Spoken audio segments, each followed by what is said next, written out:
Hey guys, welcome back to the channel Disciples of Christ, where we take the unbeliever to believer. Jesus takes the believer to disciple and disciple to his glory. Thank you for tuning into the channel. We've got some great content for today. We're going to be talking about, is joy a choice? Is joy a choice? And we're going to be referring to the book of Job today. So if you want to turn quickly there, we're going to be in Job chapter 1, verse 6. Job chapter 1, verse 6. And is joy a choice? So today we're going to show you how Jesus is the same yesterday, today, and forevermore. Okay? Jesus is Lord, and we know that through Job's experience in the Bible, if you're not familiar with Job's story in the Bible, it's very long. But I want to point out today, if you're going through a trial or you're going through tribulation right now and it just seems to be real tough, okay, God is working with you. So count it joy. Count it joy. Use this time to learn his character. Use this time to learn his joy that he has for you through the little blessings that he will receive through your time of testing. And just understand the story of Job today, because it really points out good perspective here if you're going through a trial, okay? And how God's love is going to show up in your life amazingly. So should we use, is joy a choice? Absolutely it is. Absolutely it is. Without you choosing joy as a choice, you're giving yourself up to the enemy, okay? So I'm going to read this passage for you right quick. It's going to be Job chapter 1, verse 6. Now there was a day when the sons of God came to present themselves before the Lord, and Satan also came among them. And the Lord said to Satan, "From where do you come?" So Satan answered the Lord and said, "From going to and fro on the earth, and from walking back and forth on it." Then the Lord said to Satan, "Have you considered my servant Job, that there is none like him on the earth, a blameless and upright man, one who fears God and one who shuns evil?" So Satan answered the Lord and said, "Does Job fear God for nothing? Have you not made a hedge around him, around his household and all that he has on every side? You have blessed the work of his hands and all his possessions and increased in the land. But now stretch out your hand and touch all that he has, and he will surely curse you to your face." And the Lord said to Satan, "Behold, all that he has is in your power. Only do not lay a hand on his person." So Satan went out from the presence of the Lord. Jesus is saying to Job that you are righteous in my eyes, okay? And the other thing that comes into the equation here is Satan going to and fro on the earth, trying to accuse the brethren of whatever he can. And Jesus' ultimate goal is to have you blameless and without spot.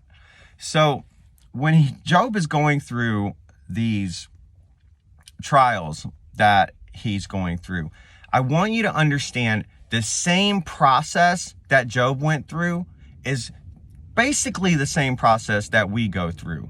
Now, I would say that on an extensive level of Job, he takes the cake, you know.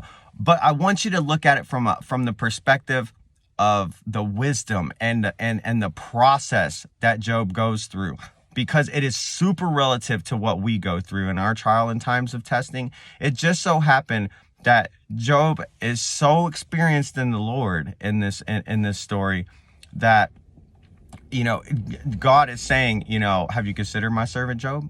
Because I know he's going to pass the test. Okay. And so that's basically what's going on here. And Satan's trying to say that, oh, well, he's not that righteous. Let me show you. Okay. And so he goes through all these things. But I want you to understand, when you're going through trials and you get one thing after another, count it all joy. Okay. That is where you're going to choose joy as a choice. And I'm going to show you in Job today how he goes through the same thing, and it's so relative to what we go through today. So going down to Job chapter 1, verse 13. Okay. So now there was a day when his sons and daughters were eating and drinking wine in their oldest brother's house. And a messenger came to Job and said, "The ox were plowing and the donkeys feeding beside them when the Sabeans raided them and took them away. Indeed, they have killed the servants with the edge of the sword, and I alone have escaped to tell you. You think Job was having a bad day? I think so, man. I think everything was just falling apart right then. Just one little problem right there. Kind of like how we have a flat tire or something happens. Okay. Then next, while he was speaking, didn't even get a chance to breathe. And another also came and said, the fire of God fell from heaven and burned up the sheep and the servants and consumed them. And I alone have escaped to tell you. Okay. Another problem. While he was speaking, another came and said, the cauldrons formed 3 bands, raided the camels and took them away. Yes, and killed the servants with the edge of the sword. And I alone have escaped to tell you.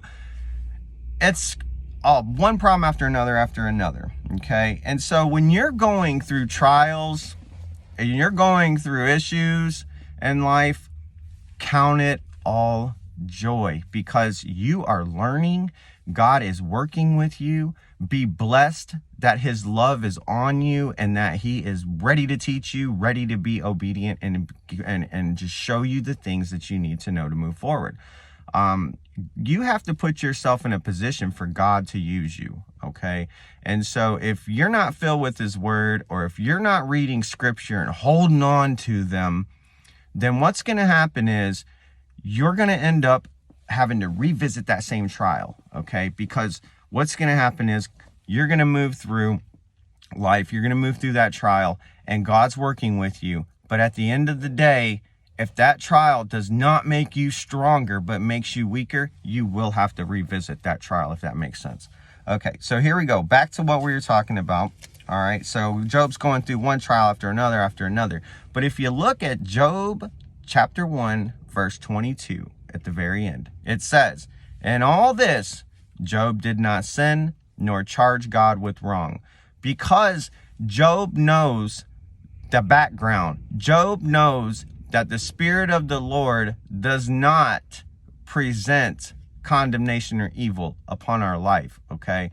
This is the works of Satan. This is his lies. This is his doubt and worry that he is trying to put upon Job so that he will curse God.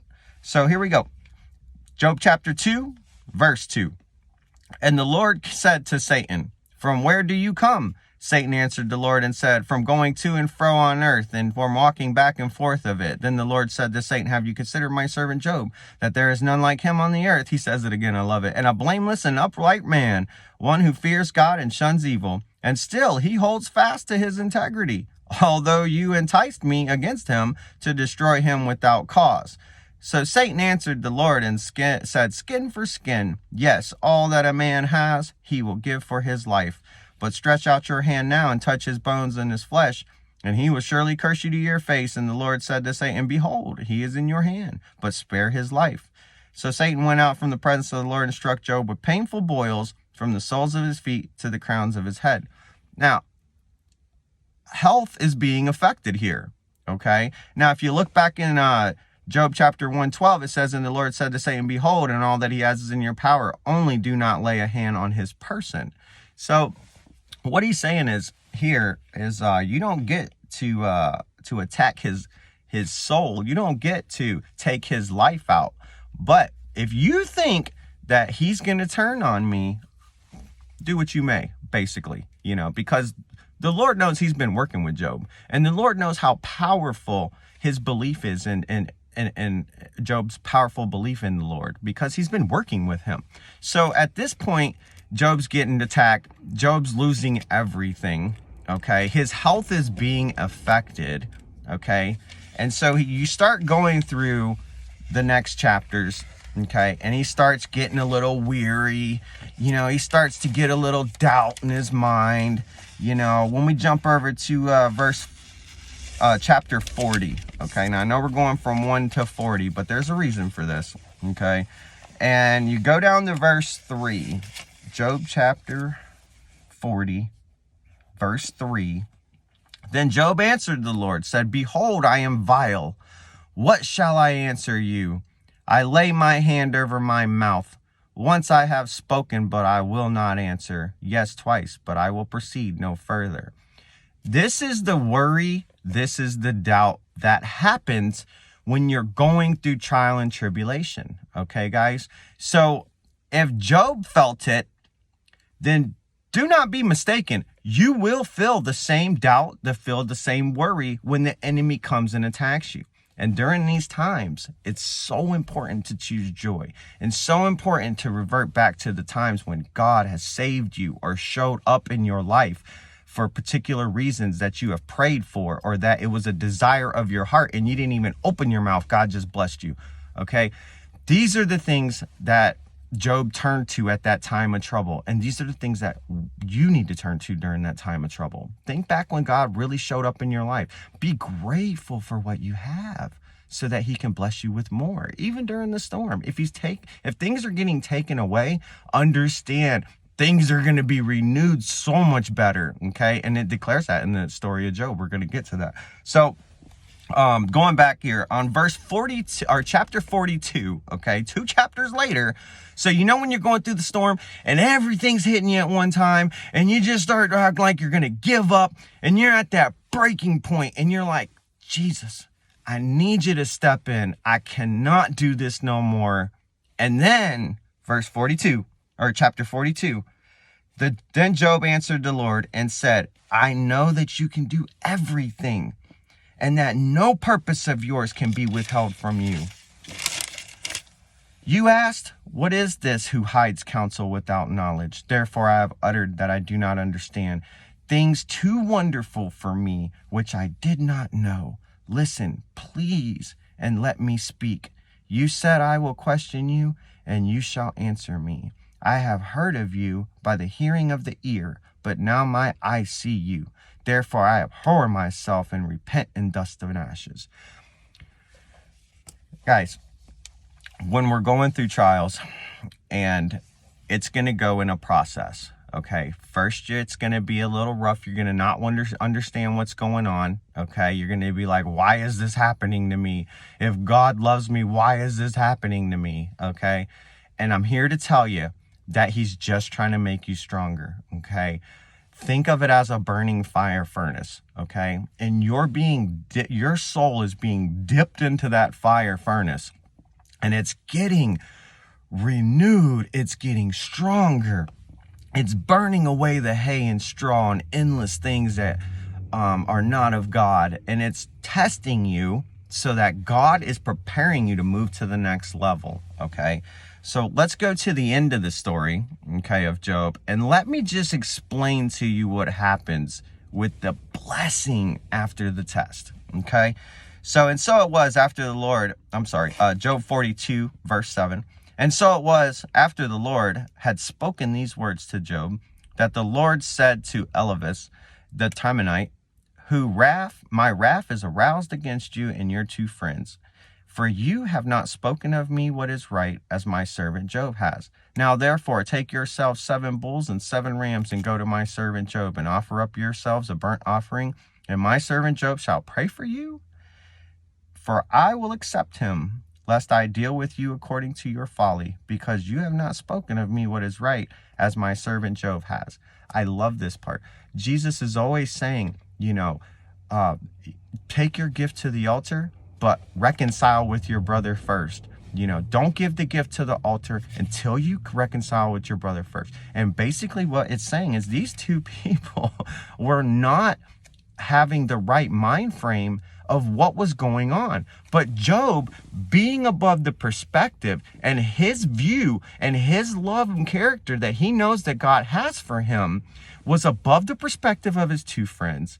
And so therefore, God said, you did not view me right. So go to the altar, make sacrifice, but have Job pray on your behalf, because he knows me. Okay.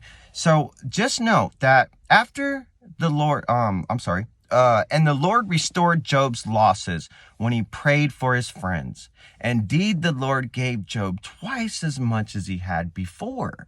Okay, guys. Then all his brothers, all his sisters, and all those who had been acquaintances before came to him and ate food with him in his house, and they consoled him and confronted him for all the adversity that the Lord had brought upon them. So here's the deal, guys. The enemy is going to use everybody in your circle to attack you, okay? If it's a bad day and you're getting attacked because God is strengthening you and allowing Satan to come down and cause your life havoc, well, here's the deal. God is still in control. The enemy cannot do anything without God's permission or God's allowance, okay? So what that means is God is not going to test you beyond what you can handle, okay? His word says that. So if he knows what your breaking point is, that is the only thing that Satan can bring you to. So it's an area of familiarity sometimes. It's like, oh, I'm going through this again. Oh, I'm going through this again. But in reality, you're getting strengthened. In reality, God has got that blessing for you on the other side. Just keep faith, keep hope. And joy is a choice in these matters.